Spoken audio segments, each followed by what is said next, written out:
Manatra ny araba Douglas tokoa amin'ity takarivany atalata ity tonga soindray eto anatin'ny fotoana ny fampalalam-baovao eto amin'ny fahitalavitra Maty TV dia manasanao anaraka izany hatramin'ny farany ny akon'ilay fipoahana mahery vaika tetsy Ambondrona eo ihany koa ny vaovao mahakasika ny fanomanana ny fifidianana samihafa ny vaovao ny mahakasika n'ireo candidat ihany koa dia isany hoentina amintsika amin'ity takariva ity fantatra ankehitriny ny mombamomba ilay mpampihorohoro maty ny nipoahan'ny bomba izay namboariny tolakandro teo no Fantarana izany rehetra izany araka ny fanampim-panazavana izay nomen'ny zandarimariam-pirenena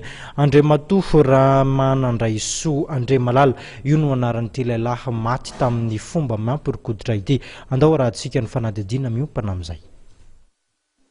Fantatra ankehitriny fa lehilahy antsoina hoe Andriamalala Ramanandraisoa Andry 12 taona ary voalaza fa mpanamboatra fitaovana elektrika ilay lehilahy maty nipoahan'ny baomba omaly tetsy Ambondrona mpanofa trano izy io araka ny vaovao ary mipetraka ao amin'ity trano ity.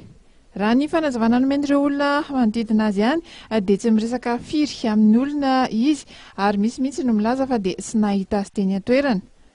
Mahakasika ny tompontrano moa dia voalaza fa any Tomasina izy amin'izao fotoana izao.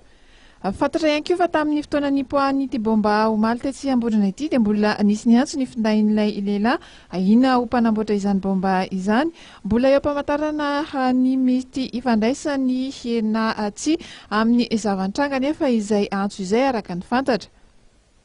Mikasika ilay trano indray dia mbola nambena ny zandary sy ny mpitandro ny filaminana izy ireo tamin'ity androany ity. Eny amin'ny tranopaty hopitaly Ravangadrenavalo eny Ampefilo kosa aloha hatreto napetraka ny vata mangatsiaka sy n'ity lehilahy ity efa tonga teny an-toerana ny fianakaviany saika aka ny razany noho ny mbola ilana izany amin'ny famitorana nefa dia fantatra fa mbola misy ny fizahana tsy maintsy atao dia mbola tsy afaka naka izany izy ireto.